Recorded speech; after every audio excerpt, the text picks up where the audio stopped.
All right, everyone, listen up. If you like the podcast, which if you're listening, you probably do, please do me a favor and share it. Share it with your friends, your family, coworkers, cellmates, whatever. You know what I mean? But just help me keep this show going and growing. And you can also like, subscribe, and leave a review. That helps immensely.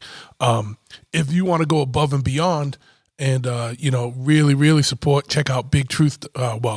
Check out patreon.com/Big Truth. It's www.patreon.com/Big Truth. That's a way for you to financially support the show. And shout out to all my Patreon subscribers. You are the salt of the earth for me. And I appreciate it every day that you guys are like the show enough to support. If you are looking for art, so you got some space in your shop or your house, your bathroom, your cell, wherever, you know what I mean? Your shop, your tattoo shop, your motorcycle shop, wherever. You need to check out Tattoo Flash Collective at tattooflashcollective.com. They have tattoo-inspired flash art and also just general art prints, and it's just rad stuff. So all you gotta do is go to tattooflashcollective.com. They also have books, wall prints, tattoo flash, all kinds of stuff. We got a bunch of it hanging up at the Dipper. Looks awesome. I got a bunch at the tattoo shop. Perfect stuff. My man Johannes, you know him. He's been on this podcast a couple times. It's him and a partner do it. So check it out, tattooflashcollective.com. If you use the promo code Big Truth at checkout, you get 10% off your order. Now, if you're a Patreon subscriber, you get even more.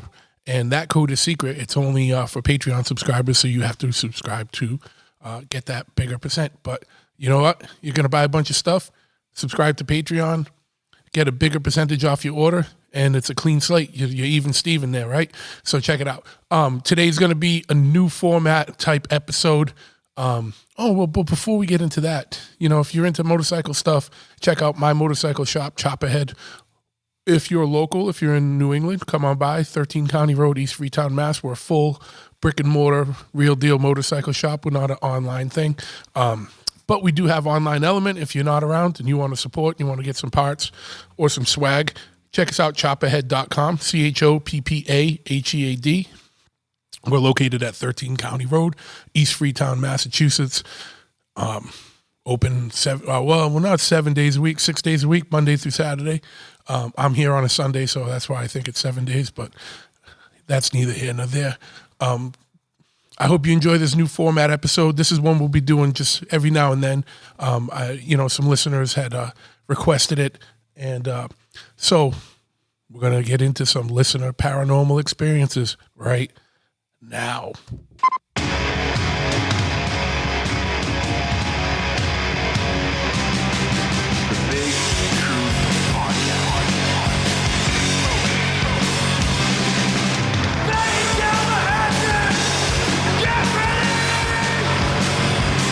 Ignition sequence start. 6, 5, 4, 3, 2, 1. We have a liftoff. Yes, once again, we have liftoff. I want to thank you for tuning into this episode of the Big Truth Podcast, and this is the first of the listener paranormal experience episodes. I can't even remember where. I think someone had requested that I do this. I know there's other shows like the confessionals and everything where that's the whole show, but a few people had hit me up and said you should do one, have some listeners call in and talk about their stuff, or people had hit me up saying they wanted to, so I put the call out, got a bunch of people responded, and this is the first of those episodes. It's not going to be the format of the show forever, obviously. It's just a special format like the F4, like the M4s. But this is the first one, the inaugural episode. And in studio, I got my man Ray from New Bedford, who's in the house. I know Ray is a long time from the music scene here in New Bedford area. And I know he's a horror movie aficionado and collector of things metal and hardcore, and also dead things. Yep. Skulls and taxidermy and whatnot. So what's going on, Ray? Thanks for coming on, and thanks for being here in the studio at Chopperhead Custom Cycles on the extra table, because actually I'm lying, one of the lifts is not full, but there's a bike going on it later, and the lift is too dirty to put all the equipment on. Yeah, this works. But what's up, man? So you hit me up right away and said you had a couple things, of paranormal significance to talk about, and why don't we just launch into it? And I'll just ask you questions along the way, but I'll just let you tell your story. Yeah, the first one, the one that really was my first experience with anything like that.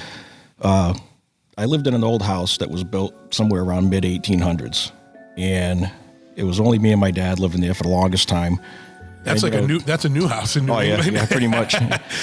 But I was probably about, I don't know, maybe 22 or somewhere around there, and I'd gone out. It was like a Friday or Saturday night, whatever. Went out with some friends, and we were probably shenanigans or the bullpen, whatever, and came home. And it was one of those things where it was like by the time I had walked home and everything, I wasn't even lit up anymore. It was, everybody kind of started winding down towards the end of the night. So I was pretty sobered up by this point. And I come in the house, and the way our house was set up, big front door, long hallway, stairway going up into the upstairs, then a dining room and the kitchen. So it's like the whole length of the house. And I walk into the kitchen, I open the fridge, start looking around for something to snack on. And we had a little terrier dog that had come downstairs, and so the dog's sitting at my feet, and I lean down and I start petting the dog, and all of a sudden the dog's ears pop up and he turns and he's looking towards the front door. So I'm like, what is he looking at? So I turned, and as I did, I saw what looked almost like a woman, like an old woman, dressed up in like a white, old house coat or whatever. And she was walking from the living room towards the stairway, just literally walked right across the hall.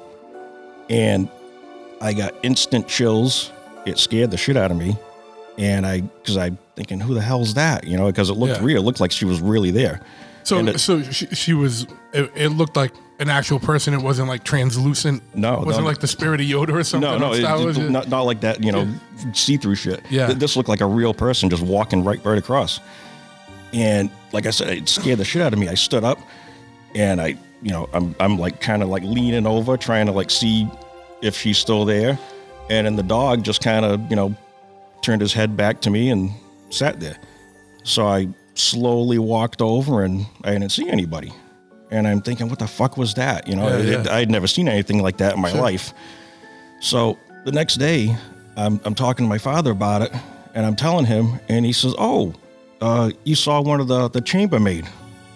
I'm like, what chambermaid? Yeah. And he says he had, I guess, seen her, and he claims that there was a story that I guess my grandfather told him because it was his house, that these two chambermaids were downstairs in the basement, and it was an old style, the old coal burners, the furnaces. Well, something happened, and I don't know if a tank blew or something blew, and one of them was seriously injured, and she died from her injuries. Back in the 1800s? Right. Yeah. And so I had never seen anything like that after, and I'm going maybe like about, I don't know, Christ. I had told my wife the story because she moved in with us like about maybe a year or two later. And I told her about it, and she says, she goes, "I've seen her." She says, and she's always dusting the banister on the stairway. Huh. And that's where I had seen her walk from the living room towards the stairway. But that was the first and only time that I had ever seen her. And like I said, I had never seen any ghostly stuff or paranormal stuff before, and that it literally scared the shit out of me. And so it just literally looked like a normal woman walking. It didn't. Yep. Nothing otherworldly about it, other than she wasn't supposed to be there at right. I mean, 2 a.m. Not dressed like that, in modern day. Like with an old hat on, and a, like a robe or whatever, but literally just walked like she was going about her own thing. Huh. You know what's crazy?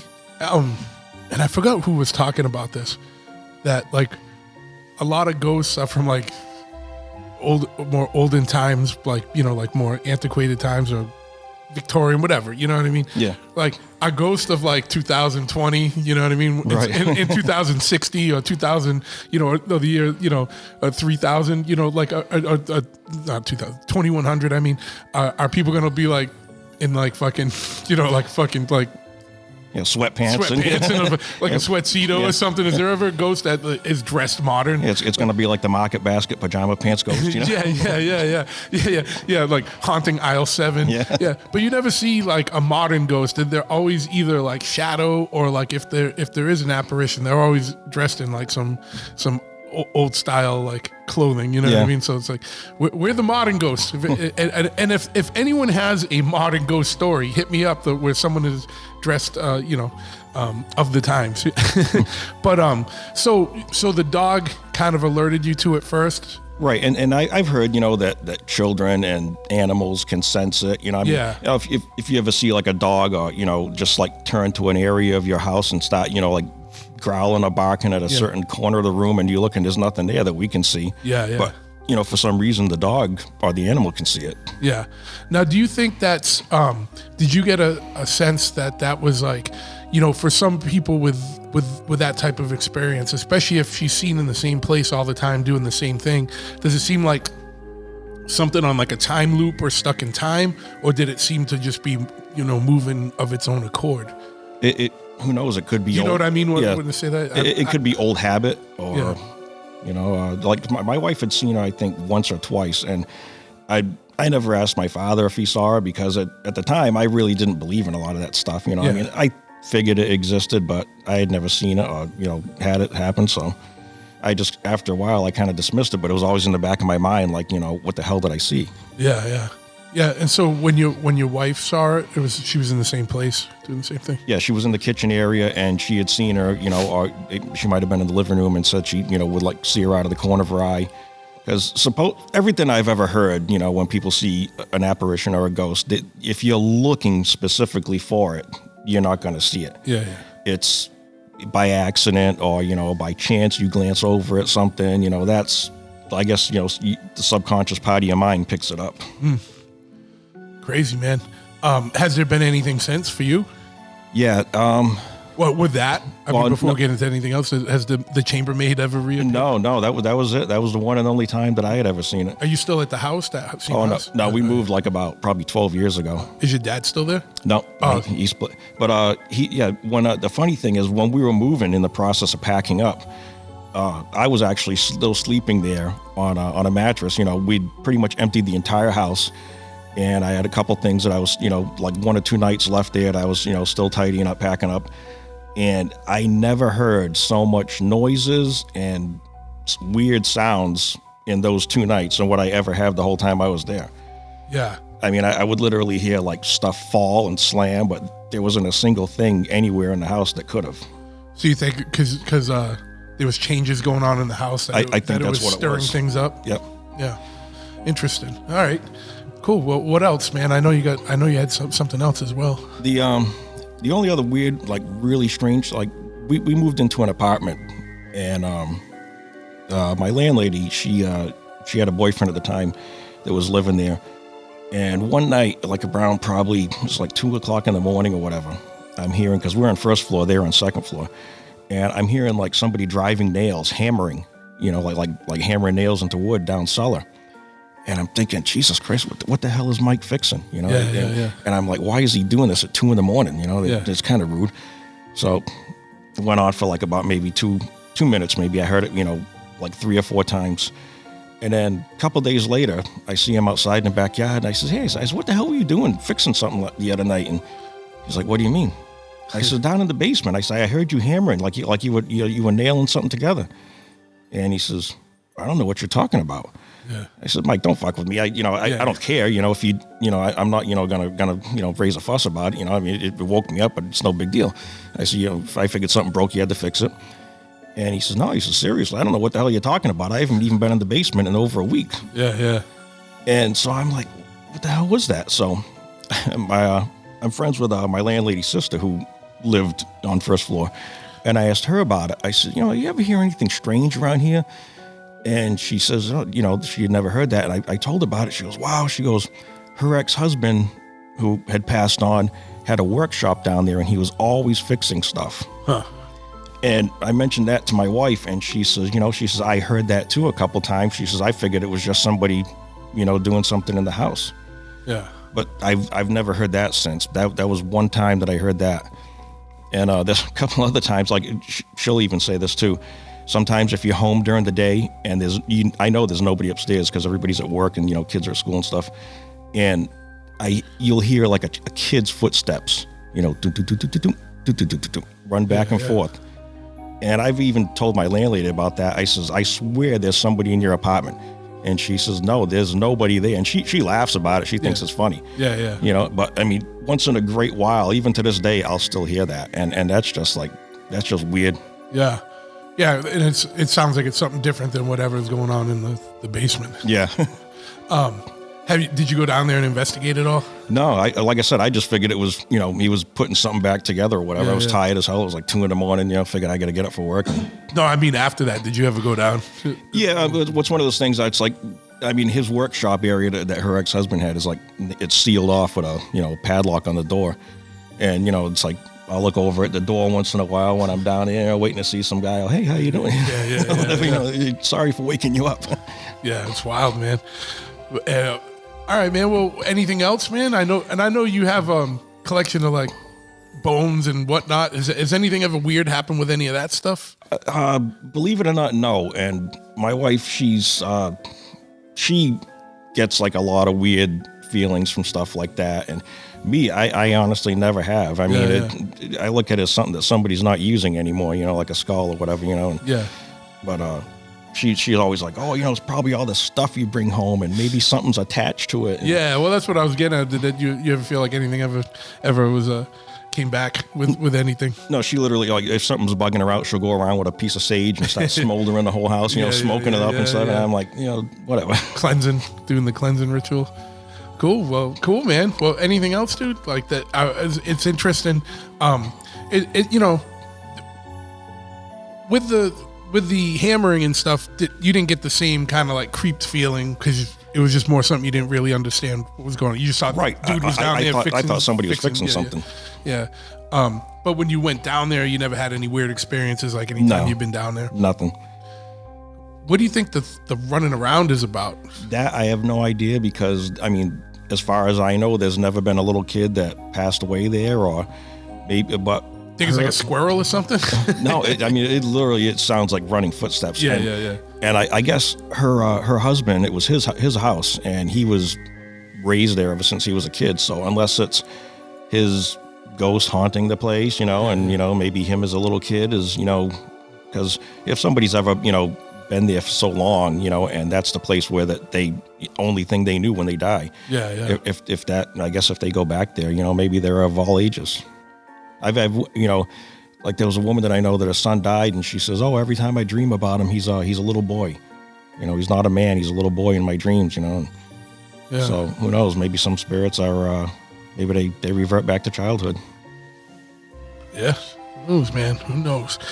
Cool. Well, any other ones you want to talk about? Yeah, the one that the only other real weird thing that happened was my mother died probably like about 8 years ago. And I've got 2 phones in my bedroom. I've got one that's hooked up, to a system. It's a landline, and then I've got another one that I don't have a phone jack for. It's an old alarm phone, like an AT&T phone with an alarm clock built into it. Okay. And I just was so used to the alarm sound. That's what I used to wake up in the morning. So it's just plugged into the wall for the clock. It's not plugged into a phone jack. Sure. You're still using it now? Oh yeah. Okay. And one night, probably, I don't know, had to be about 3 o'clock or whatever. It's somewhere around there. I'm in a sound sleep and I hear the phone ring, just like I used to hear it ring when it was plugged in, living at my other place. So I'm thinking, what the hell, So I picked it up and, out of a sound sleep, I'm like, hello? And all I hear is white noise. And I said hello again, and it's still just, like static, just like white noise. And for the hell of it, I says, Mom? And then still nothing, just, no voices, no, not, white noise. So I just held the phone to my ear for about probably a solid minute. And then after a while, I just hung it back up. And what's weird is, you shouldn't hear anything, even white noise. Exactly. It should just be like holding a piece of plastic. Exactly. And after I had originally told you that story the other day, I picked it up before I even came here, and I'm like, does this thing have any noise to it? Was it? And there's nothing. It's like just like you said, just holding a piece of plastic. Now, like, just for devil's advocate, like coming out of a sleep, like, do you feel like that could have been part of like a lucid dream, or do you think that it was really?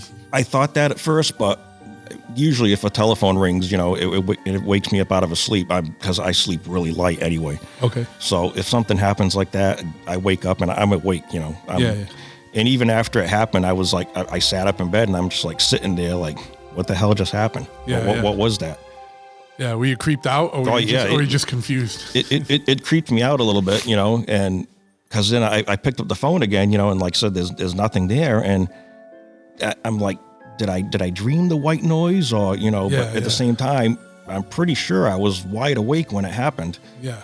And it had to be around maybe a month or two, or maybe a couple weeks after or before that.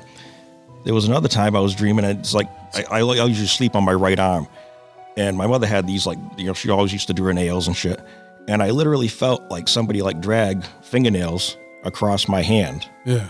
And that I pulled my hand back, and I'm like, and there's another one that woke me up, and that literally really scared the shit out of me. Yeah. Did you have any marks on your hand? No, nothing, no scratches, but you feel like, you know, sharp objects drag across your hand. You know, it wasn't, I didn't hit it against the board or anything for the headboard, or, you know, it was just like laying barely out of the pillow. Yeah. Now, how long were those events? So, you know, after your mom passed, how long did those take place? Probably about maybe a year. Okay. Yeah, nothing else? No other? No, just, you know, little, like, my wife swears that she's around, you know, I mean, every once in a while, because she was a heavy smoker, we'll smell like cigarettes, you know, out of the clear blue sky. You know what's crazy with the smell stuff? My father had a really close friend who always, like, he had some kind of medical condition, and so, like, he smelt of alcohol a lot, because I don't know, something like he had to, like, swab with alcohol or something. I don't know the whole story, except that the alcohol, the guy alive smelled like alcohol. Mm-hmm. And the dude passed. My father didn't know the day he passed, or the night. My father came downstairs and he could smell like a heavy, like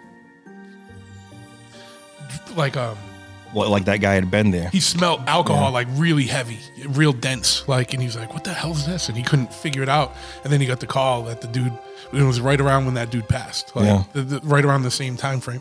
That's the only other thing I've heard of where smell was kind of involved. So that's an interesting one. Yeah. Yeah. I mean, not so much anymore. It's, you know, I don't know. People say that after a while, a spirit supposedly passes on, or, you know, goes beyond, or where they're supposed to be, or whatever. But nothing happened after that for a long time, and not even recently. Yeah. Did that phone ever ring again? Never. And it's funny, 'cause I still use it for an alarm. Yeah. You know, to this and day, yeah. I've never heard it ring. Yeah, that's crazy, man. You ever have any so, like, when you felt the scratch on your hand, were you dreaming anything, or did that just, like, wake you up out of, like, a regular? Just woke me up like somebody was, like, you know, like poking you to wake up. Yeah, that's cool. That's wild. Cool, man. Well, damn.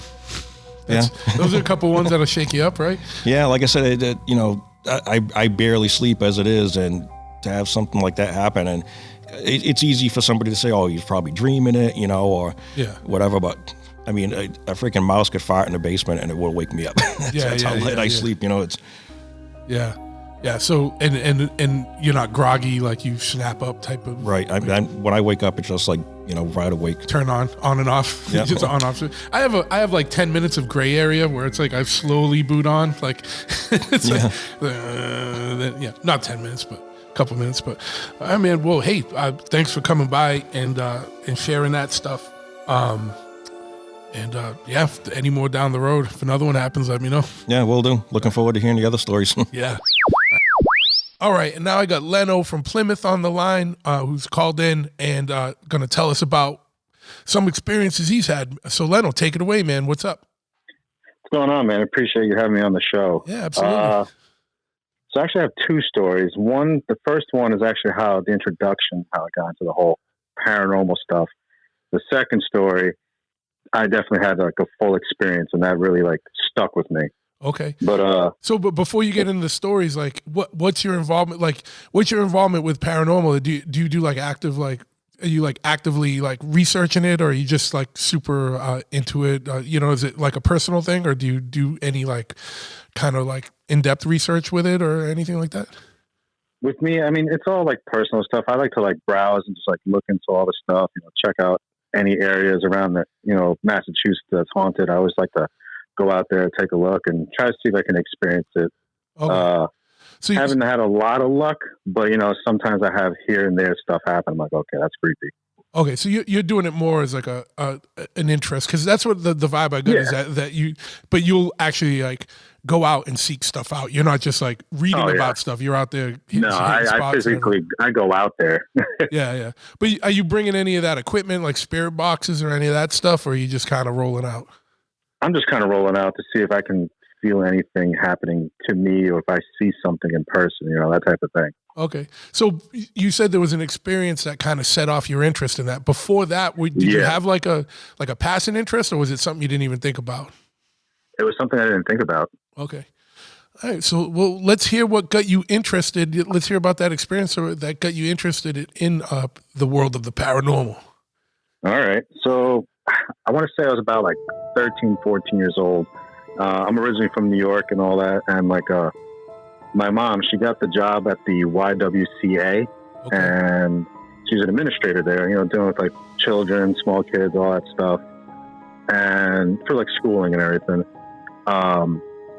As a kid, like, you make pictures, picture frames with like little macaroni stuff around it, like gluing it down and all that stuff. Yeah. I had a picture of my grandpa, and he was in it. I had the macaroni all around it, just made decorated, hey, Mom, look what I made, coming home from school. And she's like, oh, it's nice, and hang it up on the fridge. And he passed away when I was much younger. So that picture was always on the fridge. And my mom was sitting down at the table studying for like her CPR, first aid. But I don't want to interrupt you, but did he pass away? But like, did he pass away at an age where did you have memories of him? Do you remember him, or did he pass away when you were too young? He passed away when I was around like 6, 7 years old. Okay. I mean, I remember him and all that. Okay. But like, so my mom's like doing all this, studying, and I was sitting down with her, like helping her like review, help her on her test and everything. And it came up about a situation like, what do you do if an employee is like under the influence of alcohol? What do you do? So we kind of like stepped back and just talked about it. And then she was talking about my grandpa. And my dad, he used to be a heavy drinker back in the days. And he didn't like him that much because of that. So what happened was, we're just sitting at the table, and one of the macaroni pieces literally flew off the fridge. And mind you, the table to the fridge is about 5-6 feet. That thing flew right off onto the table, and we just kind of looked at each other and said, okay, that's enough studying. That was very, very creepy. So it wasn't it wasn't like it fell off the picture and hit the floor. It like shot like 6 feet across the room. Yeah, it shot 6 feet across the room onto the table. And the fact that we're talking about my grandpa, my dad, and alcohol all together is like, okay, so that's telling me grandpa's listening, and he's making his presence known that he's here listening to the whole thing. Yeah. And that right there is what got me into the whole spiritual paranormal stuff. Yeah. So you were saying that your grandfather didn't like that your father was drinking a lot? Did I hear that right? He wasn't a big fan. So it was just like, hey guys, I'm still here. I remember what he did. Yeah. And I'm going to still be around. I'm like, dude, that was creepy. That really creeped me out as a kid. And I was like, dude, what the hell? Yeah. So fast forwarding a couple of years, my homegirl. Well, before you get into that though, like, so as a kid, like once that happened, right, and it got you interested in the paranormal. Like as a kid, like did you start looking into things, or did that come later? Like, so that came later because I guess to me that it really creeped me out. I'm like, okay, that didn't happen. That was just all in my mind. No, it did happen. Yeah. So I'd be watching all these movies and researching stuff online, and they're always saying the spirits are always around. Watching, keep an eye on you, keeping tabs pretty much on you. They're always there in spirit, literally in spirit. And that what made me, dive deep more into it. And I was like, okay, this is pretty interesting. So you're telling me my grandpa is still around, you know, keeping an eye on me, you know, making little things here and there, knowing like, hey, I'm still here. Don't worry about me. I'm watching you. Yeah. All that stuff. So like that really got me intrigued. So like going to like high school, that's when I really, really got into it. Okay. You know, I started doing research about like the Lizzie Borden house, the whole Elizabeth Warren cases and all that stuff. You know, all that stuff. That really got me. Did you ever go to the Lizzie Borden house? Yes, I did. Did you stay over? No, I want to. That's on the goal. And same with the Conjuring house. I want to stay there too. Didn't that get sold? So the Conjuring house, from what I've heard, they got sold to somebody else, and now there's a group of people. They do shifts and they take care of the house, and it's always manned 24/7. So there's always somebody there, but you can stay there, and the people who work there are like in a tent or like somewhere else to keep an eye on the place. Okay, so I didn't know if you were still allowed to stay there, because I remember there was something like book now because this change in ownership or something. This was a while back because we were looking at it. We were going to try and do a podcast out of there. That's why I just kind of remember that. Oh yeah, that'd be sick. yeah. But so you can still go there. Okay, perfect. Yeah, and the Lizzie Borden house, I mean, is like 10 minutes down the freaking road. You know. Oh yeah, it's right there. And I mean, I've did day visits and stuff there. I haven't experienced anything in there yet, but like. Yeah. I want to stay the night to see if something actually really happens. Sure. So now we get into the little juicy stories. Nothing like crazy extreme, but like it definitely made the hairs on my back stand up. So a little backstory. My homegirl, her grandparents bought this house in Greenwich, Connecticut. You know, it's a nice house, you know, big ass pool in the backyard, all that stuff. They've been living there for about 20 years. And since then, they claim to have experienced a lot of activity in that house. Like what? Like, so 2 a.m, the garage door would open, and then it just closes. Lights would turn on here and there. Their pets, dogs and cats, would never go in the basement. And I'm like, okay, that's kind of odd. So they would tell me, yeah, sometimes the Buddha statue would be knocked over. Maybe it's the cat knocking it over, but who knows?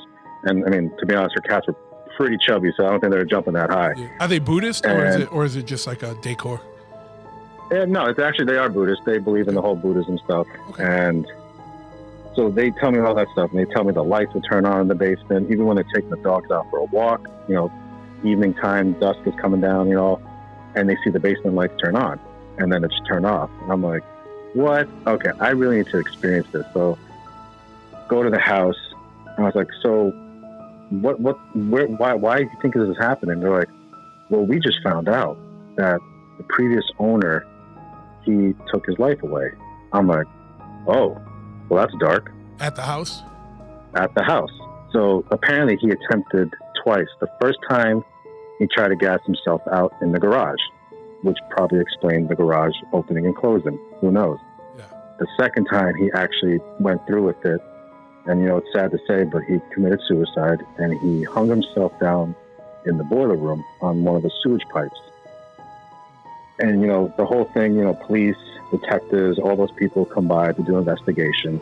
They ruled it out as a suicide. And you would think that they would find every little bits of things, you know, put in evidence. Okay, boom, boom, boom. Yeah, they're going to do a thorough investigation, yeah. Yeah, thorough, like complete thorough investigation, you know, take the rope and all that stuff, anything that was attached to it.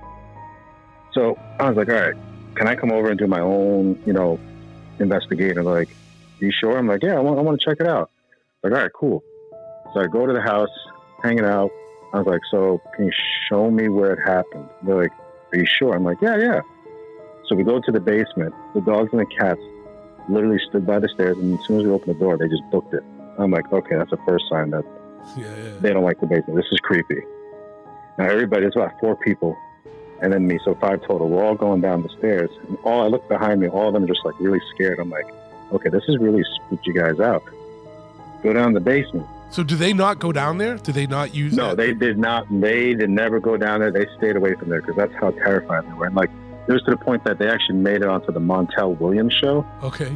And they talked about it and, you know, the whole experiences. And they're like, we just don't want to be there. It's just too creepy. I mean, we didn't know this happened, and we just found out like a few years ago the house is haunted. It's gonna be the worst thing, man. To be like being at your own house sucks. Like, that's horrible. You know what I mean? Like, because that should be your place. You know what I mean? Where you're like, yeah, cool. it's your safe haven. It's your safe haven. Yeah. So I was like, all right, cool. So can you guys show me like where did he do it? And mind you, I'm not like a medium or like anything like that. Yeah, you're just interested. Yeah, very interested.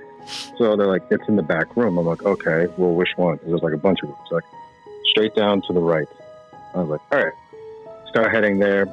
As I'm walking there, I felt like this cold sensation just shoot up my spine. I'm like, that's creepy. And then I got a whiff of like cigarette smell, and I'm like, what the hell?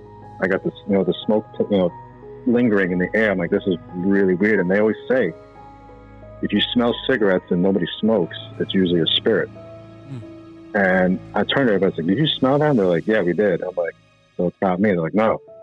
So I go in the boiler room. I'm walking around. I'm like, so where did he do it? He's like, he did it right there. I'm like, that's creepy. All right, so I go to the pipe.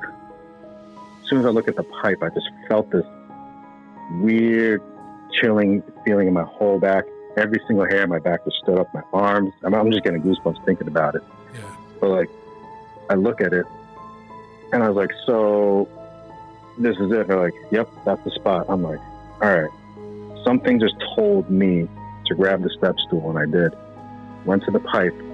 Mind you, the pipe has, the insulation around it. Yeah. Not to be morbid, but was there like a there mark? Was a rope burn. There was a rope burn still on the thing. Okay. So I'm like, so you saw exactly where it is, like where exactly. It was. You saw exactly. You know where exactly where it was, and it was right there. I go to the insulation. I untie it. Right there was a full-length suicide letter. And the one line that, the one thing that still sticks in my mind is at the very end was, I love you always, Ramiro. I turned to them. They never told me the guy's name. I was like, is the dude's name Ramiro? And they're like, yeah, it is. I'm like, well, here's a suicide letter right here. It was so quiet in that room. Everybody just looked at me. Like, you can hear a mouse piss in a cotton ball quiet. That's how quiet it got. Yeah. So was the letter attached to the pipe, or was it written actually on the insulation around the pipe? So it was actually written on the insulation around the pipe. So my thing is, I think he probably took it off, written on it, then put it back up, turned it, tied it up so it doesn't fall off, and just kept it there. And then, he did what he did. Yeah. Wow. So it sounded like it was a note to someone specific. Yeah, I think it was to the wife, because I know we ended up doing a little more research about it. The husband was in a very dark place because he lost his job. The wife ended up leaving him and took the 2 kids. So he just mentally lost it and unfortunately took his life. And right there in the letter, like I said, I don't remember verbatim what the whole thing was, but it was the reason why he did it. And he was just apologizing over and over again for everything he's done. And it's just that last line will always stick with me. I love you always, Ramiro. Yeah. And after, we discovered that, I shit you not, I heard tap, tap, tap, tap. The dogs and the cats came downstairs. It was like lifted? Yeah. So I think all that stuff that he was doing in the house, being, creepy, turning lights on, opening the garage door, knocking stuff down. I think it was a sign to like, hey, I'm still here. This is where I did it. Can you please just see the letter so I can be finally at peace? And I think that's what it was, because after that, when we discovered it, everything in the house just stopped. It was just peaceful, calm, and they're living their best now. Nice. And they're still there? Still there. I'm like, you guys should just get rid of that. But he was like, no, I'm not going to tamper with something from somebody who passed. Let it be. Oh, so that's still up? It's still up on the pipe? That's still up there, yeah. Still on the pipe. I'm like, that's creepy, but all right, I understand what you mean. And it just blows my mind that, the detectives and everybody did not, suspect or think or just look at this thing like, hey, what's this? Why is this, cut off, and why is it wrapped up again? Maybe we should look at it. And they never did that. It's been like that for 20 years. Wild. Now, just out of curiosity, did you or the family track down the wife, the widow? We've tried and we had no luck. And to this day, I still jump online and see if we can try to find them. Yeah. She probably went back to her maiden name. Who knows? But we're still trying to find, like, just to, like, bring peace to everybody. Yeah, but it's sad, but it's tough, you know? Yeah, that's a heavy one, man. You know, it's interesting because I just recorded one before you came on, and there was two things that were and unbeknownst to me, like it wasn't like planned or anything. Just two things that kind of mirror each other. Like one is animals and their sensitivity to things. Yep. And then also scent, the scent, like smell, you know what I mean? Like where a spirit can radiate a smell, you know? And it's like, do you think that's kind of like, do you think that's like a spirit doing that, or is that just kind of lingering energy that, you know, of that that person? Like what's your thoughts on that? Because it sounds like it's something you've done some investigation or some research on. So with that, I think it's both spiritual and energy together, because last year my uncle actually passed away, and he was like a heavy smoker and all that stuff. And my mom, you know, her and my sister went to Iceland, because that's where my mom's from, and they went to do the funeral and everything. Of course, I had to stay here for work. It was like a couple of weeks later. He always drank coffee around 11 o'clock at night, and I just remember like the coffee machine just turning on. I'm like, what the hell? My mom calls me. She's like, hey, there's cigarette smoke, and your sister's phone just turned on, and it's playing the funeral song that they played there. So it's definitely energy. It's definitely energy, and they're just making their presence known, like, hey, just don't forget about us, that type of thing. Yeah. It's just like, hey, still here type of thing. Yeah. That's wild. And I'm not trying to discount anything, but what kind of savage drinks coffee at 11 at night before bed? Crazy people. Crazy people. I mean, unless you work you work third shift. Yeah, I get it, right? But, yeah. Let me drink this coffee and go to sleep. But exactly. I mean, some people do it. I don't know how. Yeah. Well, you know, caffeine affects everyone differently, and you grow a tolerance to it. Absolutely. So, what else, man? Like, what you know, in your kind of research, or you know, in our experiences, like as someone who's gone out to places, has there been anything else that you've, you know, encountered or witnessed or felt or anything as you've been out to some of the other haunted areas of New England? So like the one place, it was definitely the Conjuring house. I didn't stay there, but I did like a day visit. It was around like 8 o'clock at night with a group of people, and we just go there just to experience it, to, you know, hear the history behind the whole thing. And it's pretty cool because they tell you what the movie adaptation is to actually real life, and everything you see in the movie is like 80% wrong to what really happened there. I'm like, oh, okay, that's pretty cool. And Hollywood doesn't Hollywood always Hollywood always messes everything up. They always got to do something just to get the people and the views. It's not it's not a documentary. It's a you know, a dramatized. You know, they'll take one small kernel and then make a whole movie around it, where like 90% of it is, you know, make believe, and there's like 5 or 10% that's the real thing. You know. Yeah, exactly. So was this a like a ghost hunting trip, or just like a general kind of like walkthrough of the house tour? They do different types of tours. So they do like an hour general tour to give you a history of the background of the house. Okay. And then you get like an extra 20 minutes at the end of the tour to do your own little like walk around, take pictures of the place, and hopefully you catch something. I actually have a picture of an orb on one of mine photos in a bedroom where like the kids used to play and everything. I thought that was pretty cool. My friend, she has a couple of orb pictures down in the basement where they had a water well, and it's pretty cool. You have to do the whole tour, and they'll tell you why they had water well inside the house instead of outside. I was like, that's pretty gnarly. But like, she had that stuff, and mid-tour, like, we went upstairs, and there's like a playroom, and I'm walking in there, and the guy's talking, you know, it's like, yeah, they claim there was a spirit, a little boy that used to run around here, and like, I just remember like looking around, I'm like, what the hell? And everybody turned to me and was like, did you hear that? I'm like, well, hear what? It's like, I heard the voice, Henry. And then they whispered it to me. Then the guy who's doing the tour is like, yeah, the kids who used to play here, they claim his name is Henry. We all just looked at each other like, dude, that's weird that you just said his name and he just said his name shortly after. There's no way in hell that he heard you say that. So definitely there's a lot of activity on that property. And that's why I want to stay the night there to experience it fully. Sure. So that's in Connecticut, right? It's actually in Rhode Island. Rhode Island, all right. Yeah, but it's like out where Rhode Island is kind of like the... Yeah, it's a border of Rhode Island and Connecticut. Yeah, like it's all, Now, yeah, that's right. What I heard is that the well is what's really fucked up, right? Like... Yes, so the reasoning why they have the well inside is because back in the days, like the colonial times and all that stuff, when they... Unfortunately, they slaughtered all the Indians that lived on the territory and everything. They would come back in the middle of the night and they would poison the wells. So when the families drinking water, pumping the water, they get poisoned and then they die.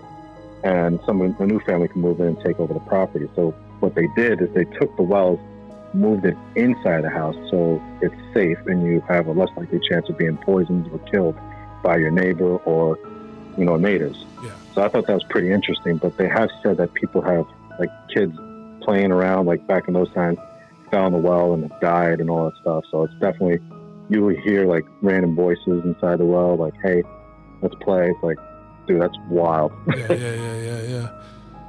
It's wild, man. It's wild. So, go ahead, sorry. No, you go ahead. Oh, no, don't worry about it. Like, I didn't mean to interrupt. Oh, no, it's just, like that whole paranormal stuff. Like, I just want to stay there just to record and get as much as I can to actually like do my own video and just show you like what exactly is going on. Because I see a lot of people, they do it. There's a lot of YouTubers out there and they've posted some stuff. I'm like, dude, that's actually wild.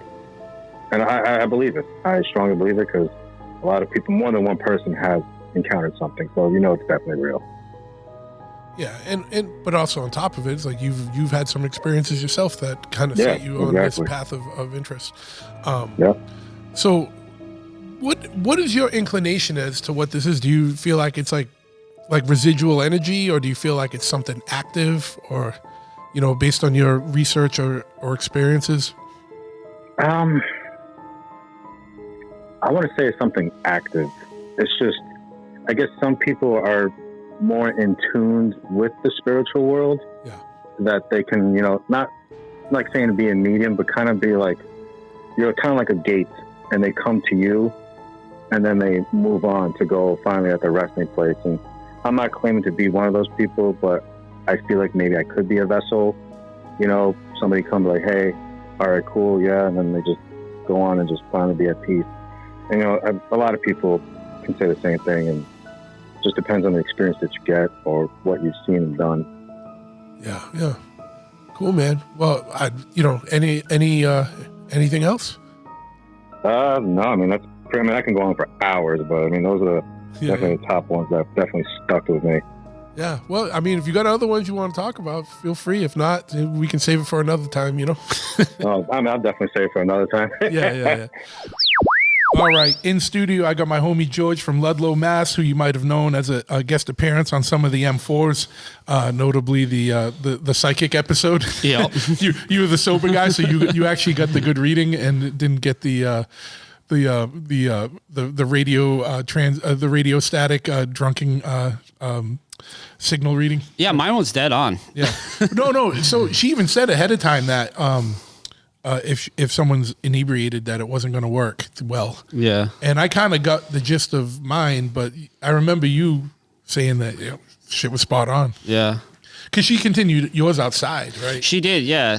And the one that was outside, I wish was on the podcast because it was even crazier. Yeah. She went into my grandfather. Then she started. On the podcast she was talking about my grandfather, but when we got outside, she then started talking about my mom that passed away too. Yeah. Which was even crazier. Like she was, mentioning stuff that like I don't know how she would know. You know? Yeah. And then immediately after that, the next day, I talked to my sister because I wanted to let her know that the psychic told me that my mom said I was the favorite. So I want to let her know what my mom's saying beyond the grave. But she said that she never told anyone, but she went to a psychic after my mom passed, and everything. Your sister? Yeah, and everything that that the psychic told me that night, my sister's psychic told her when she went to go see one, and she went to go see one in like New York City or something. Like she saw one after. Yeah, so there wasn't like there's some kind of connection or anything. She said almost the same stuff, about. Did the New York psychic say that you were the favorite as well? No. Well, maybe he did. She just didn't want to tell me. She didn't want to say it. But she got confirmation. When you told you. Yeah. So if anyone's wondering what we're talking about, go revisit that issue. Just look up. It was in the last few months. I can't even remember what episode number it is, but the M4 with the psychic Drea, who was a champion trooper who stuck out our punishment. Our drunken punishment, and she handled it well. And she's going to come back on when she's finished with that coursework she's doing to talk to non-human intelligences, and we'll see what's going on when she gets some. When she gets more some stories from that. But that's not what we're here to talk about today, George. You had an interesting experience. The last two I did involved mostly ghosts. Yours is something completely different. Why don't you tell us a little bit about your story here? Mine has something to do with they call it a black fungus. The technical name is mucus mycosis. So basically, it's a fungus that gets into your brain and it starts to eat out the back of your eyes. It causes a bunch of brain damage and eventually quick death. When I finally got into the hospital, give a little bit of background for this. When did this occur, and how did you find out about it? So this is how it all started. Back in the summer of 2021, it was like about August. I started feeling dizzy all the time. I started feeling super sleepy, and I also started losing vision. Like everything's like you'd be driving and a road sign would look very blurry, like it would say 20 miles an hour, but you had to be like right next to it to finally see. And I was like, something's going on with my eyes. I thought I was just eventually going to have to get glasses, And as far as the fatigue went, I was like, probably just summer heat working, But what wound up happening is, like a little bit after that, it was like about September, it started getting really bad to the point where I was driving and I was falling asleep at the wheel all the time, consistently. That's like almost every weekend for me, but for other reasons. Yeah, it would be like a Wednesday. I'm driving the dump truck or something, and I'm almost swerving off the road. Yeah, this is during the day. Yeah. And I was getting full night's sleeps too.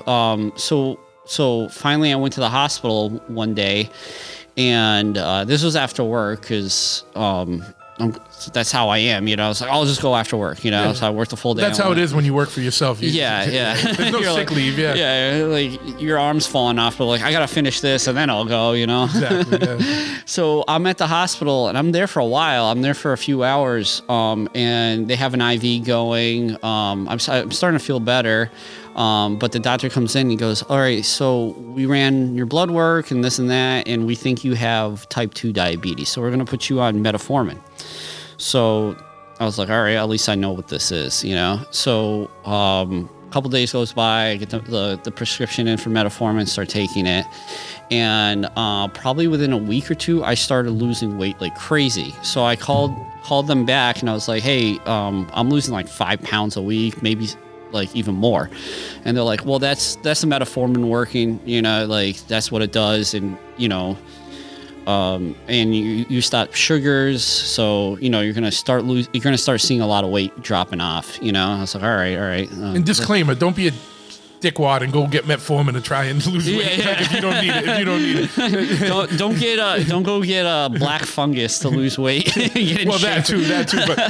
But I was, this is like I was just like I could hear light bulbs going off to the listeners. Like, oh shit, that makes you drop 5 pounds a week. Oh yeah, it was crazy. I started looking skinny pretty quick, and but I also wasn't able to hold down food. I was throwing up all the time, and I was just like.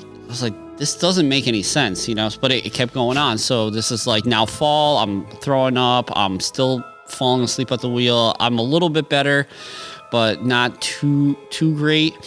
And this is when the stuff started getting kind of like more into like a weird paranormal realm, is that like I would be in the shower, I'm looking at the shampoo, like a shampoo bottle. I go to turn around, wash my hair, go back around, the shampoo bottle's gone. you know? And I'm like, I didn't move it, but maybe, you know, like I'm under a ton of stress at this time. I'm, you know. So gone like not on the same shelf or just not even in the shower? There. Yeah, it's not even there. I'm like, I know I just used this, you know, like I thought maybe stress was starting to get to me.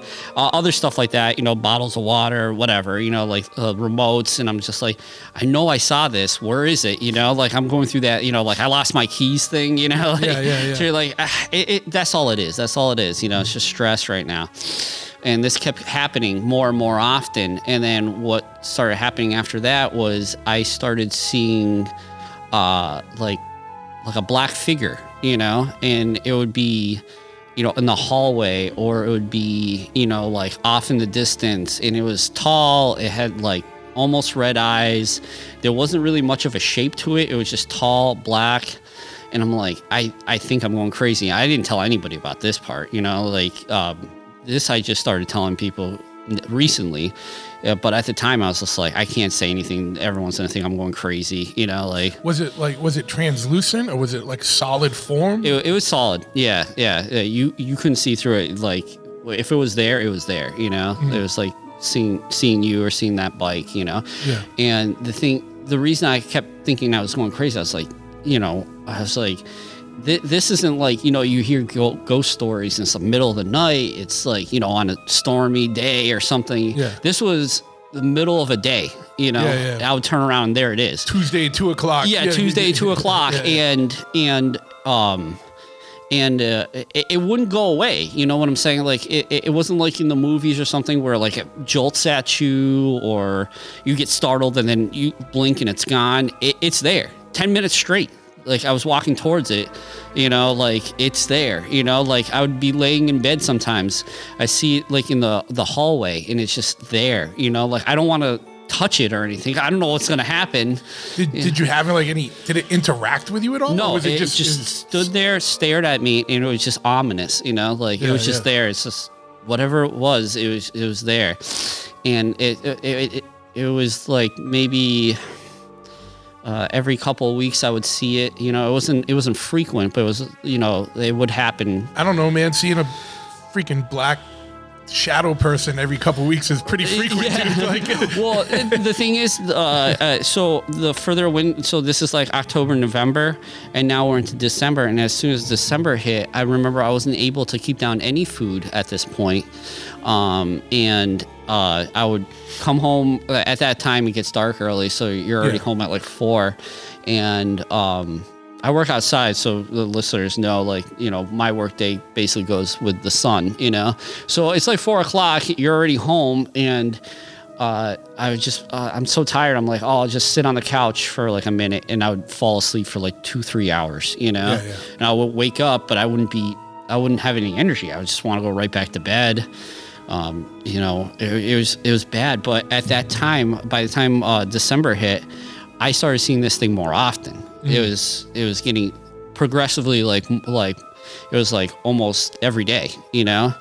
And I remember the day before. And now, at that time, like I'll hold you at the day before, like. As you're seeing it more often, are your symptoms increasing as well? They are, yeah. I'm getting more and more sick, and I've been trying to get a hold of the doctors to let them know, like, I'm at this point losing like 10 pounds a week, you know? Yeah. I went from being like, I think at the beginning, almost like 220 to at this point, I'm like 130 pounds.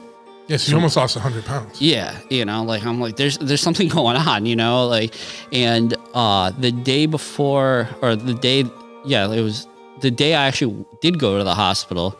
It was I was at home, and there it was. I turned around. At this point, it's always been like a little further off in the distance, you know, like 10, 20 feet, give or take. You know, at this point, there it is. It's right there. I black out. Like right in front of you. Right in front of me. There it is. I black out. I black out in the office, which is like near our bedroom. I wake up, I'm on the couch, which is on the other side of the house. And I wake up to my wife now, fiance at the time. She was waking me up. She was like waking me up, and she's like, "Oh, you know, are you okay?" And I was like, "Oh, yeah, I'm just tired. I'm so tired." I didn't even tell her what happened. But in my head, I was just like, "This is not where I remember being last," you know. So I had like this weird time period where I don't remember anything from the office to the couch. I wake up on the couch. She's like, "We got to go to the hospital. You're not feeling good. You know, like this is She it." can see it. Yeah. She's like, "There's something wrong with you." At this point, Brian had called her, let her know like I was throwing up like crazy earlier that day at work. Was that one of your workers? Yeah, you know, like and like just I got to go to the hospital. So I go to the hospital. I'm there. They're doing a bunch of blood work. I told them, you know, like they thought I had diabetes and stuff, and this is what's happening. And I didn't mention anything about, you know, whatever that figure is, because I was like, by the time I say something, they're going to throw me in the loony bin or something. So they're running tests, and I'm at this hospital in Palmer for just a little bit. I think it was like 3 or 4 days, maybe a week. And they're like, there's something else going on that's like with your brain, neurological. Neurological? They're like, this isn't, and we don't have the technology here to run a brain scan, so we got to bring you to Springfield.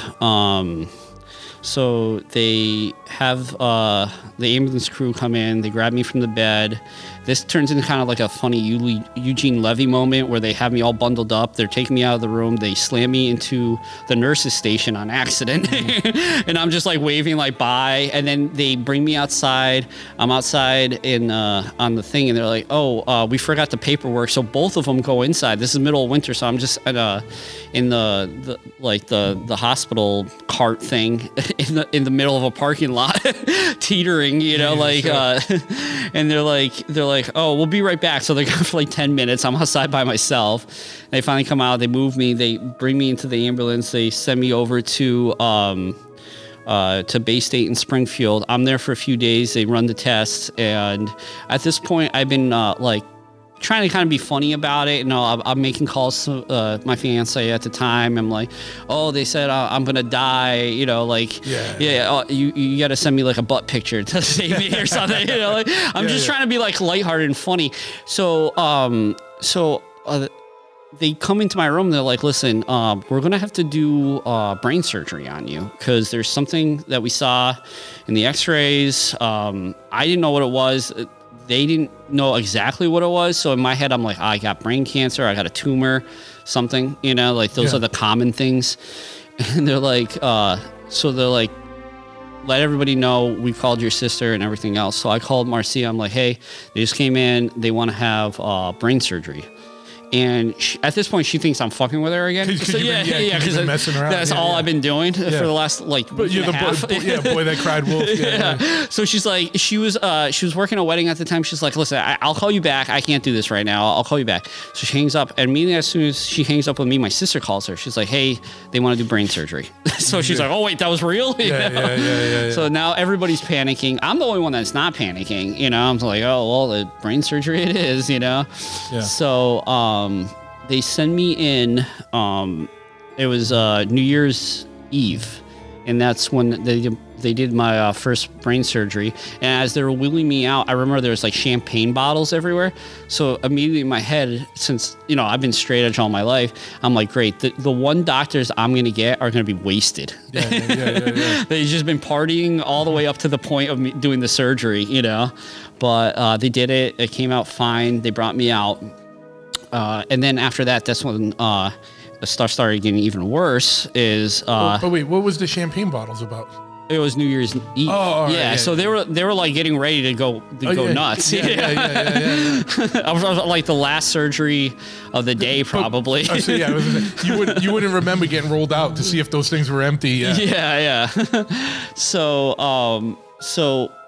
I wake up in my, like right after surgery. I don't know how long it was between the time, but the nurse came in, and this is the first time that they were going to put the IV of antifungal into me after the brain surgery. Because I think at this point they figured out what it was. But they hadn't really told me yet, you know? So did you need brain surgery, or did they get in there and see what it is and say, no, you really just need this antifungal? No, they needed to remove like the fungus. You know, yeah. And then the antifungals to keep it from coming to keep back. it from coming back. So as soon as the nurse hooked it all up, she started running the machine. She was out the door, which I later found out was like, that's not what you're supposed to do. You're supposed to sit there with your patient for like 10 minutes, make sure like everything's going good. Yeah. So, but this, like I said, this was around the holidays. I think this was already New Year's Day. She was on the I could hear her on the phone with somebody, you know, like making plans, you know. She's just like, oh, we're going to do the blah, blah, blah, you know, like, so she was out the door. Immediately as soon as that door shut, I went into a seizure because they didn't know I was allergic to the antifungal. Okay. Heavily allergic too. So I'm having a seizure. I'm hitting that little button. No one's coming because anybody that's ever been to a hospital knows as soon as you hit that button, it's like a good 20 minutes before they even show up. You know? And I'm hitting it. No one's coming. No, you're not hooked up to anything where it's like coding out or anything? No, I am, but no one's still coming. Okay, yeah. I'm definitely hooked up to everything. Like, no, I mean, like I said, it was New Year's Day. I think everybody else had other plans on their mind other than. Or they were a little slow. From the night before. So I called my sister at this point. I can barely breathe. I told her, you know, like I can't, you know, like something's happening. I'm having some kind of sort of reaction, you know, and she's trying to call the hospital. She's trying to call the front desk. No one's picking up, you know. Eventually she finally gets a hold of somebody. The nurse comes back in. By the time she comes back in, I had already almost like fallen onto the ground because I was seizuring and like my body was in these crazy pains. And the first thing she says, I remember, was like, "What's your problem?" And I can hear my sister on the phone screaming, like, "Shut the machine off!" Because my sister also works at a hospital, you know. She kind of knows, yeah, she knows what to do, you know. So shut the freaking machine off, you know. Like, so she does, and they had to run more tests, and they're like, "All right, so you're obviously allergic to this, you know." Yeah. So it went from, it was supposed to be a 20-minute drip, and it turned into a 8-hour drip per day to space it out so that you didn't have a reaction. Exactly. And while they were doing this drip, they would have to basically give me like ibuprofen or Tylenol the whole time, because even after the surgery, I refused any sort of painkillers. You know, I was just like, I'm not touching those. You know, like I've heard horror stories about people going to the hospital for like a broken arm and like. Yeah, a year later, dying of a fentanyl overdose. Yeah, exactly. 2 years later, you're hooked on heroin or something. You know, like it's not happening. You know, like I'll deal with the pain and I'll give me like Tylenol, ibuprofen, whatever. You know, like and water. I was drinking water like crazy too because I was told like the more water you drink, like it's gonna help. You know, so I was drinking water like crazy, and at this point. They said that the only way I'm going to be able to get this antifungal if it turned into like this 8-hour drip, and I was fine with that because where else am I going to be at this point, you know? So the room that I was in, it would get really hot in the middle of winter. Hospitals gets kind of stuffy, and I've always been outside, so I hated it. So I was like, can you at least leave the door open? They're like, absolutely. So, but at night, I started hearing, like, it would just be people crying, and yelling and crying. And eventually, I finally asked one of the nurses, I was like, what's going on out there? Like, this is like every night, you know? Like, and she's like, oh, you don't know where you are, do you? I'm like, well, I know I'm in the hospital. I don't know, like, really where, you know? She's like, oh, you're in infectious diseases. All these people are like literally about to die of HIV, or, you know, like their time is very limited. This was also during COVID. They're like, a lot of these people they know they're going to die, you know? That's why, you know, everyone's basically outside, like crying and, you know, you can hear these people screaming, they're in pain. So it started turning into like a weird psychological thing while I was there too, you know, because that's all you're hearing like every single night is like, you know, it seems like you're in Shawshank Redemption or something, you know, like it was crazy. So I'm in there for about, this is now a month later. I'm still in the hospital. And it's time for I did 3 surgeries altogether. This is, I think, the middle surgery. They did that. It went okay. Then they started seeing something weird with my potassium. They're like, there's something going on with your potassium, and we can't figure out what it is because I think if your potassium goes up, your heart essentially explodes. If it goes down, it stops, and I wasn't taking that seriously at all either. And I was just like, oh man, my heart's going to explode. It's going to be like that scene from Aliens, Yeah. And they're like, no, this is very serious. Like, and the doctor was just like, were you ever on drugs, or did you have the alcohol problem or anything? And I was like, no, I've always been straight edge. I've been straight edge since I saw it on America's Most Wanted when I was a kid in 7th grade. And I thought it was the coolest thing ever. I was like, oh, this is a thing, this is sick, and all my life decisions I made when I was like 13, 14 anyways, so he was relentless on thinking I was lying to him. The nurses were like, we don't think you're lying. We're going to go around him and we're going to have a renal doctor come in and check you out, So a few days goes by, a renal doctor comes in, he checks everything out, and he figures out the dosage that they were giving me of the antifungal was also wrong. So now they've messed up like twice on this antifungal on me, and he's just like, that's what's causing your potassium to be all crazy, And at that point, I remember I was texting Joe. I was like, yeah, my potassium's all screwed up, and he's just texting me back, eat a fucking banana. I was like, all right, great. And I remember the doctor came in actually after the renal doctor had just left, maybe about like an hour or two prior, and he was like, all right, I'm gonna have a renal doctor check you out because you keep saying that you've never done drugs or drank. I think you're wrong. I think this is something to do with it. I was like, oh, he was already here about an hour ago. He said that you messed up my like what you're supposed to be giving me. Yeah, my dosage, and he got all flustered. He was like shifting papers. He's like, well, I don't have anything here about him stopping in, but I'll check this out. And he like flies out the door. That was the last day I ever saw that doctor. Yeah. So I think what happened is they switched out doctors like immediately after that. So after that, I had a different doctor. Because they're worried about liability. Yeah. I think he was just panicking. Now that this is like the second time that something's happened with me at the hospital to do with this antifungal, they're like starting to freak out. So at this point now, I'm there for like 2 months. I haven't really showered or anything because they had like all these I've always have like IVs in me. I remember for the antifungal drip, another one was like an IV for some kind of like fluids, and saline, yeah. And I'd barely been sleeping too because once you're in a hospital for that long, like the beds are just terrible, every night I'm hearing people screaming and yelling. It's becoming like almost like psychological warfare while I'm in there. It's becoming bad. And they're sending me out for another surgery, and this one was supposed to go through my nose. No, through my ear. Sorry. The second one was through my nose. This one was through my ear. That one went good, and they're like, okay, we're gonna be releasing you soon. So we're all excited. I was texting my fiance. We're like, oh, we're getting out. It's gonna be great. At this point, I was 120 pounds.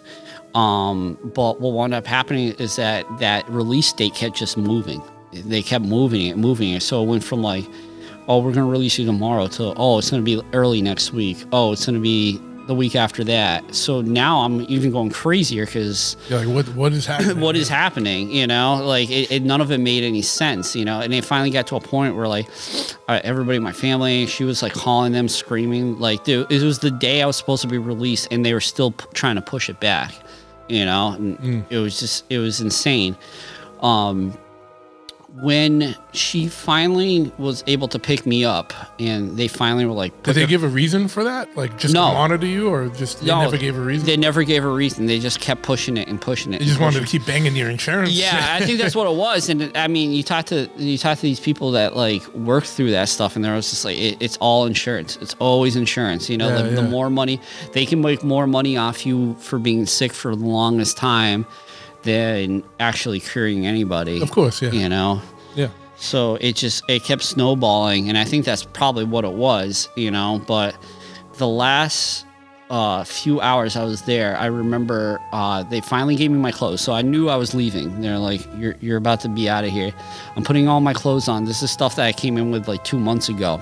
Putting everything back on, and my wallet's missing. So after 2 months of being there, somebody had taken my wallet. So they're having security come up. I'm talking to them, and they're like, "Oh yeah, this happens like every day. Like somebody gets something stolen here. I'm like, great. It's how it is. Wish you had told me that ahead of time. I would have gave my fiance my wallet to hold. Yeah. Well, at this point, so this was during like COVID time, and they weren't allowing anybody to even come see me. Okay. And especially since I was in infectious diseases, they were like, "You're absolutely not having anybody come see you. You can die. You're gonna die here alone." And that's what one of the nurses actually told me. She's just like, "We don't have like any hope for you leaving here." Like that's what a fucking shit ass hospital that is. Man. I know. Like, they're like, "What the fuck is your problem? Fucking stealing your shit. Fucking." I know. And that's so fucking up dosages. Fucking up the dosages. There's people gone through way less and got way more litigious about shit. You know what I mean? Yeah. It's fucking wild. There was just, it was crazy. Like they had so depending on what religion you are, you can have a priest come in and see you. So if you're Jewish, you have the rabbi, Catholic priest. They were like, "Oh, what are you?" I was like, "Oh, I was Catholic, but I don't, practice." But they're like, "Okay." And I always thought at the time that question was odd until last rites, until the priest came in. And I was like, "Oh, what's going on?" They're like, "Well, like we're just here to talk, see how you're doing, and like, are you afraid of passing and this and that?" And I was like, so then in my head, I'm like, okay, so the nurse a few days ago said they have no hope for me of leaving here, and the doctor at one point even said, "We don't even know how you're alive because the time frame that you've had this disease, that your eyes shouldn't even be in your sockets. They should be like two holes, and like the back of your throat should be like all black and just almost like rotted away. We're like, we have no idea how you're even alive. They're very like blown away by it, and to be in some sort of actual health was even crazier for them. And so the priest is there. He's talking to me, and I'm kind of putting it all together. I was like, well, maybe I'm not leaving. Maybe this is it. But I did, and they stole my wallet on the way out, and that's so. To go back to the figure, once I went into the hospital, I never saw anything again. Yeah.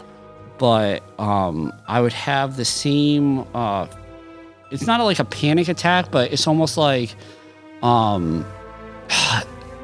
It does feel like a panic attack, but it's not a panic attack. It's hard to describe, but it's in your chest. It's like you just feel something there, And I still have that till now, at times.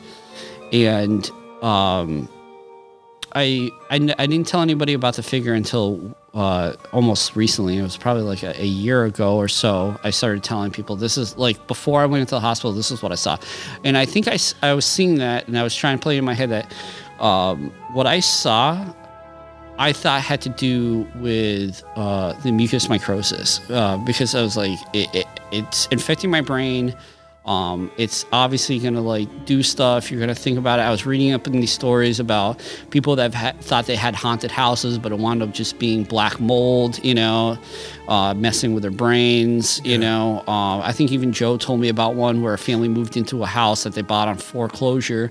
They didn't know that there was like basically a drug lab in the basement at one point, and their cat was rolling around and all this stuff. So when the cat would come up, they were petting the cat and stuff, and they were all basically hallucinating off the stuff that was residue that was on this cat, Yeah. So I was like, it's got to be something like that. It's got to be. I'm always looking for like kind of like a scientific or like a real this is what it is, In my head I was like, it happened before I went to the hospital, and once you started getting treatment, once I started getting treatment, I got the surgeries, like I'm good, like that's all it was. Cut to Let me pose something here. Barring the scientific, like it's messing with your brain chemistry, could cause hallucinations.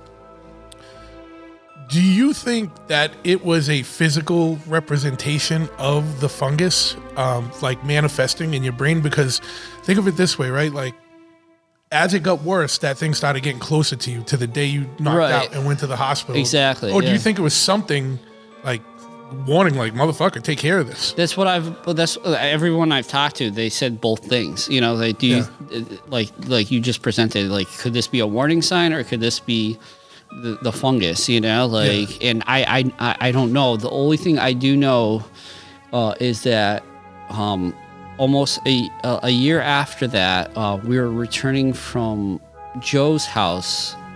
I think it was Joe's house. It was a winter party, I think. And we have a spare key that we use sometimes. So we grabbed the spare key, we opened the door, we put the key on the table. We're kind of like getting the dogs ready. This is late at night, and I go to put the key back. I ask Marcia, I'm like, oh, where's the spare key? She's like, it's still on the table. I'm like, no, it's not. We're looking under the table, whatever. And we can't find this key. And we're like, all right, it's late at night. We'll just look for it tomorrow. It's not a big deal, So the next day, she texted me. She's like, I looked through the whole house. I can't find this key. I was like, all right, whatever. It is what it is. Maybe, one of the dogs kicked it under something. We're never gonna find it. So now another year goes by. This is about last week-ish or so.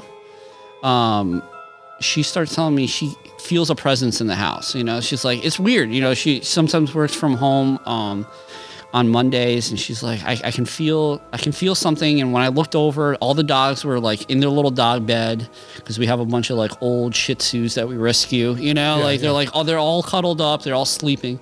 She's like, but I swear to God, I felt like one of them like run by me like 2 or 3 times. But they're right there, they're dead asleep. I'm like, oh, that's weird. And then right after that, we're both in the bedroom, and I see the key that went missing a year ago sitting on our bedroom bureau. I'm like, oh, did you find the key finally? She's like, no, you found it. I thought you put it there. I was like, no, I thought you put it there. So this key is now just sitting on our bedroom bureau for no reason, after now she starts feeling like she's seen something. So I'm like, now I'm thinking back in my head, I'm like, was what I was seeing right before I went into the hospital something real, or was it my brain? Because now I can't explain this part either, Yeah, and you had mentioned before that you were, things were going missing. Did that happen at all during the year, other than the key? That's the only thing I can think of, but I don't know. I'm assuming other things probably did, and maybe there are things that I didn't notice, Yeah. I don't know. Either that, or it's her fucking with you because you were messing with her while you were in the hospital. Yeah. She's just playing the long game. Yeah. She's playing the long game. Our friend Anthony, years ago before he passed away, he always told us about slap-on layaways. When you have a beef with a guy and he thinks like it's all done, and you wait like 2-3 years, and then you spray your cologne on your hand and you slap the shit out of him years later, and you call it slap-on layaway, So he doesn't see it coming, and now from now on, anytime he smells that perfume, cologne, he's reminded of you, That's pretty deep revenge right there. Yeah. So maybe it was her. Yeah, I applaud that. But yeah, man. So yeah, it's crazy, man. Like that could be anything. It literally could just be something that was triggered by the fungus messing with your brain. Yeah. Or it could have been some kind of spiritual entity, like warning you or like foreboding you. You know how like they say like Mothman shows up before a big issue, or maybe this was something like telling you something like that. Yeah. But it's just weird that it's a black entity and it's a black fungus. You know what I mean? Right. Like, yeah. I don't know how deep this can go. You know?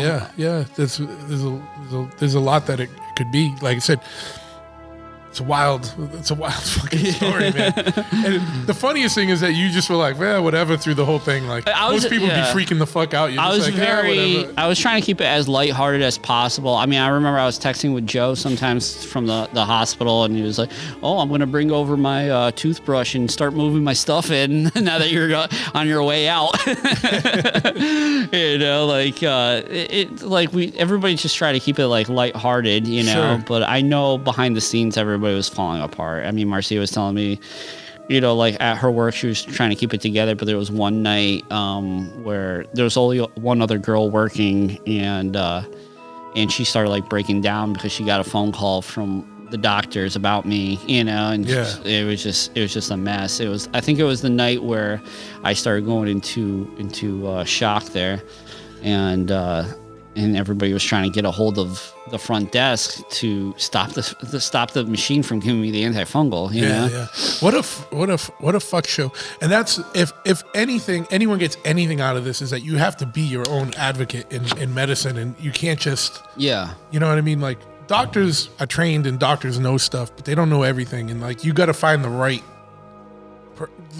one that knows, like, you know what I mean. Like, being in the hospital really kind of put like the feeling of doctors actually being real humans and not knowing what's going on, because for the whole first half there, they could not figure out what was wrong with me, you know. Well, how did they give you a sense of like how rare that infection is? They told me I was probably like 1 in 15 that they've even seen in Massachusetts ever, you know. And it was so rare that so this girl that would visit Marcia's salon, she owns a salon in Ludlow, and one of her clients actually knew the doctors that were working with me, and she works out in Boston. She comes in from Boston to go there, and she was telling Marcia after that they have been using my case to like figure out other cases that have come in that are similar. You know, that way they don't have to go through 2 weeks of trying to figure it out. They can actually like narrow it down in a shorter amount of time. They're like, so someone doesn't have to deal with all the shit you do. Yeah. They use it as almost like a troubleshooting case. Yeah. They're like, okay, if they're doing this, they're losing weight, they're going blind, if you know, like their sugars are spiking. That's why they thought I had diabetes. My sugars were going crazy too at the time, and they're like, if you see any of this, you know, like if they work in these fields, if they're like HVAC guys, if they're like, they work outside landscaping, construction, anything where like dust and mold could get into their bodies, like that's like you know, like look for these, look for all these things, you know. Now, because of, you know, how surprised they were that you know, like how well you responded, you know, like that you didn't, you know, like they were like, we don't even know how you're alive or you have eyes. And has anyone contacted you afterwards to do any like studies on you or anything? Like the lady that did a bunch of my surgeries, she did a like a write-up in like the Journal of Medicine about me. So I don't know if my name's on there, but the case number's on there, you know, and they've been using that pretty heavily, I guess, for this. I was told that girl that Marcia knows that works at the hospital, she was telling her that there was like some guy in Texas that just got it, some guy in Georgia that just got it, but they were able to like get them the antifungal almost like immediately, so it wasn't as bad. Sure. You know, but I've looked into it. It like in other countries, like in India, it gets worse. You know, like you look up like mucous microsis, and it's like pictures with people no eyes. You know, like their jaws gone. It got to the point where it's like it's bad. You know, you kind of look like a walking zombie. Sure. You know. And if there isn't a death metal band with that name already, there will be after this episode. I'm going to do a grindcore band called that. Yeah, death metal, grindcore, whatever. Yeah. Right. Well, I'm glad you're here, bud, and I'm glad you found the key after a year, or the key was returned to you guys. The key was returned, so I don't know what's going on with that, but that's another big. I don't know. You know You can't explain that stuff, you know. I have no idea. I don't think that one of the dogs found it and put it on my bureau, you know. No. So, Well, dude, thanks for coming in and talking about that. That's a wild ass story, man. Like wild on a lot of fronts. Paranormal, fucking just medical story. Just wild. Yeah. I if anybody is ever, feels a certain way, like, don't. My only advice is like not to keep pushing it off, not to keep thinking like, oh, I'll just get it checked out some other time. Yeah. Especially if like you start feeling like your body's going to tell you you're not feeling right. Yeah. You got to go get yourself checked out. And if you're seeing black entities, then you definitely go. Yeah, definitely go because something's really pushing you to go Mothman, Mothman's after you. Or a shadow person or something. Is telling you what's up. All right, man. Well, fuck yeah. And that wraps up our first listener call-in paranormal episode, even though some of the people were here in studio. We do it both ways. Want to thank everyone that participated in this inaugural episode. And if you've had a weird, bizarre, paranormal experience and you want to come on a future episode, shoot me an email at bigtruthpodcast@gmail.com. Or if you follow me on Instagram at bigtruth, just shoot me a DM and we'll get you on. I know I had a few other people interested in coming on already. So we will do another episode somewhere down the line. Also going to do another one of these type of episode styles where we're going to do wild and crazy and harrowing cross-country motorcycle trip experiences, or just motorcycle road trip experiences. So if you've had an engaging story about a motorcycle road trip, also do the same. You can shoot me an email over at bigtruthpodcast@gmail.com or DM me on Instagram. On Instagram, it's just at Big Truth. And with that, I want to thank you for listening. Thank all the Patreon subscribers. If you want to support the show, check out patreon.com/bigtruth. But otherwise, like I always say, please like, share, subscribe, leave a review wherever you guys listen to this. And stay tuned. We've got another episode coming up soon.